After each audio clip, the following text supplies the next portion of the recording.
চলুন কিছু শিখে নেই এই ভিডিওর মাধ্যমে। মানুষের মাথায় কত বুদ্ধি। দুইটা চামিচ কত সুন্দরভাবে সিস্টেম করে গরম কোনো কিছু তোলার একটা চিমটা বানিয়ে নিল। তারপর আবার ফালিয়ে দেওয়া কোকের বোতল, সেটাকে কেটে কত সুন্দর তরল জাতীয় জিনিস ঢালার মতন একটা কাক তৈরি করলো।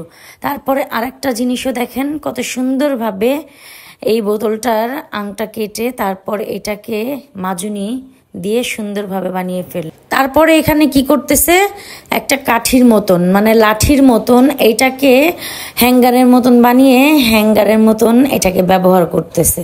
দেখেন এগুলো কিন্তু ফেলে দেওয়া জিনিস। আবার এখানে এই যে আমের ক্যারেট বা সবজি রাখার যে ক্যারেটগুলো, সেগুলো দিয়ে জুতা রাখার র্যাক। আবার এই যে দেখেন যেই কোক আমরা খাই, তারপর কত সুন্দরভাবে আমাদের ঘরে কিন্তু এই যে কাপড় শুকা দেওয়ার ক্লিপ, এই যে এগুলো সব কিছুই কিন্তু থাকে। আবার ইট দিয়ে বৃষ্টির দিনে আমরা কিন্তু রোডে ঘাটে ইট বিছিয়ে রাখি, জায়গায় জায়গায় ইট রেখে দেই যাতায়াতের সুবিধার জন্য। আবার এইখানে দেখেন রান্না করতেছে, এত গরম সেই সিস্টেমটাও করে নিল, এটাও কিন্তু করা যায়। আবার এই যে ভারী মোটা কাপড় ধোয়ার পরে সেটা চিপড়াতে কিন্তু অনেক কষ্ট, কত সুন্দর চাকার মাধ্যমেই এটাকে চিপড়িয়ে নিতেছে। এই যে দেখেন ভাই রে ভাই, মানে এক এক ধরনের বুদ্ধি, দুজনের কাজ সে একাই করতেছে। এই যে এখানে আবার সেই বোতলটার আংটা কেটে এই যে এখানে যেই জিনিসগুলো রাখতে সুবিধা, ডাল চাল কত সুন্দরভাবে রাখতেছে।